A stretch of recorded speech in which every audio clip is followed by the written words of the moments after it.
Good morning বন্ধুরা, সব কেমন আছো? আমি ভালো আছি, তোমরা কেমন আছো? এই দেখো সকালবেলায় উঠে পড়েছি, চা বসিয়ে দিয়েছি। এদিকে পেঁপে দিয়ে আলু দিয়ে তরকারি করছি টিফিনে। আর মা চিকেন করব, ওই জন্য পেঁয়াজ টিয়াজ সব কেটে নিয়েছি, কারণ অন্য কিছু আর কিছু করব না। কালকের অনেক খাবার ফ্রিজে রয়ে গেছে। তখন 7:30 বাজছে, কিন্তু উঠেছি তারও আগে। কিছু কাজ থাকে, কাজটা সেরে আবার রান্নাঘরে ঢুকেছি। এবার কিছু টিফিন হয়ে যাওয়ার পর ভাবলাম কিছু টিফিনের যে সমস্ত থালা বাসনগুলো আছে সেগুলো ভালো করে মেজে নিই, কারণ অল্প অল্প করে মাজলে বেশিটা হয় না। ওই জন্য আমি কী করি, রান্না করতে করতেই মেজে ফেলি যেগুলো থাকে বাসনগুলো। তোমার দাদা গেছিলো মাংস আনতে, আমি বললাম চিকেনটা নিয়ে আসো। চিকেন নিয়ে এসছে।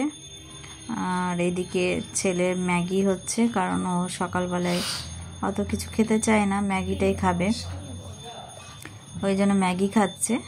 এদিকে আমি পেঁয়াজ আর টমেটো বসিয়ে দিয়েছি, কারণ মাংসটা কষবো, কারণ ও বলেছে মাংসটা খেয়ে যাবে, 9:30টার মধ্যে বেরোবে। ওই জন্য আমি বললাম ঠিক আছে, আমি মাংসটা ধুয়ে দিচ্ছি। তোমার দাদাকে বললাম যে তুমি তাহলে মাংসটা কষতে থাকো, আমি চানটা করে নিই। এবার মাংসটা ভালো করে ধুয়ে নিয়েছি। মাংস যদি ভালো করে না ধোয়া হয় না, তাহলে টেস্ট হয় না, মানে কেমন একটা গন্ধ গন্ধ লাগে। ওই জন্য ভালো করে ধুয়ে নেওয়ার পর এবার ছেলে দেখাচ্ছে, দেখো নিজেকে, যে আমি রেডি হয়ে গেছি, স্কুলে যাচ্ছি।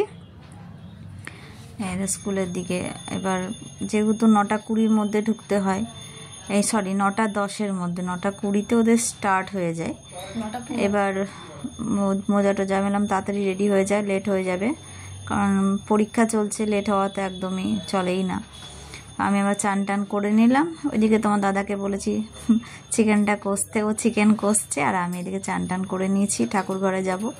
যেন খানিকটা পুজো, মানে রান্না করার আগে পুজোটা করে নিই, খানিকটা করে নিই, আবার খানিকটা আবার পরে করি। চান টান করে নিয়ে ভালো করে ফ্রেশ হয়ে নিয়েছি, ঠাকুর ঘরে ঢুকবো পুজো করতে। আর ধরো সত্যি কথা বলতে গেলে কিছুটা সময় ঠাকুর ঘরে লাগেই, কারণ ঠাকুরকে, গোপালকে চান করানো সব কিছু রয়েছে। এবার ছেলে চলে গেছে স্কুলে, বেরিয়ে গেল দেখতে পেলে। এবার আমি ঠাকুর ঘরে ঢুকে গেছি। ঠাকুরের পুজোটা আমি করেই নিয়েছিলাম। এই দেখো, ভগবানকে দেখে নাও, দর্শন করে নাও। গোপালকে ফল টল দিয়ে পুজো করে নিয়েছি। এরপরে তোমার দাদা এবার বেরোবে, আবার ঠাকুর ঘরের পুজো করে আবার বেরিয়ে চলে এলাম। এই দেখো চিকেন কষা হয়ে গেছে, ও চিকেন কষা দিয়ে খাচ্ছে। ওই কষেছে, আমি জাস্ট মশলা টশলা সব দিয়ে দিয়েছিলাম, মানে তুমি কষো, আমার আর টাইম নাই। এবার ও চলে গেল। তারপরে দুপুরে 11:45, তখন আমি ছেলেকে আনতে যাচ্ছি, বেরিয়ে পড়লাম ছেলেকে আনতে।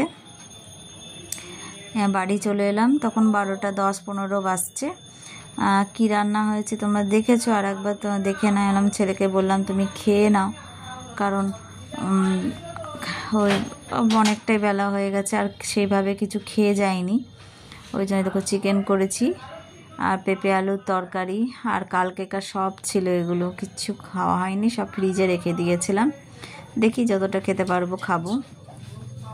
তারপরে এবার ছেলে আবার চান টান করে নিল, যেহেতু পরীক্ষা ছিল এই জন্য। আর আমি বললাম যে স্কুলে চান করে যেতে হবে না, এসে ফ্রেশ হয়ে যাবি, তাড়াতাড়িতে চলে আসবি। চান টান করে ছেলে খেতে বসে পড়েছে। চিকেন দিয়ে, অন্য কিছু না, চিকেন দিয়েই খাচ্ছে, কারণ ও সবজি একদম খেতে চায় না, ওই জন্য চিকেন দিয়ে খেয়ে নিল। আর চিকেনটা কেমন হয়েছে, বেশ কষা কষা হয়েছে, দেখো কেমন হয়েছে, কালারটা কিন্তু খুব ভালো এসেছিলো।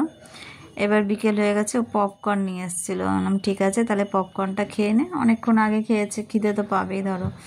দিয়ে পপকর্ন খাচ্ছে, আর এদিকে আমি টিউশন পড়াই, ওই জন্য ওদের পড়াচ্ছিলাম। আজকে মাত্র 2জন এসছে, বাকি আসেনি।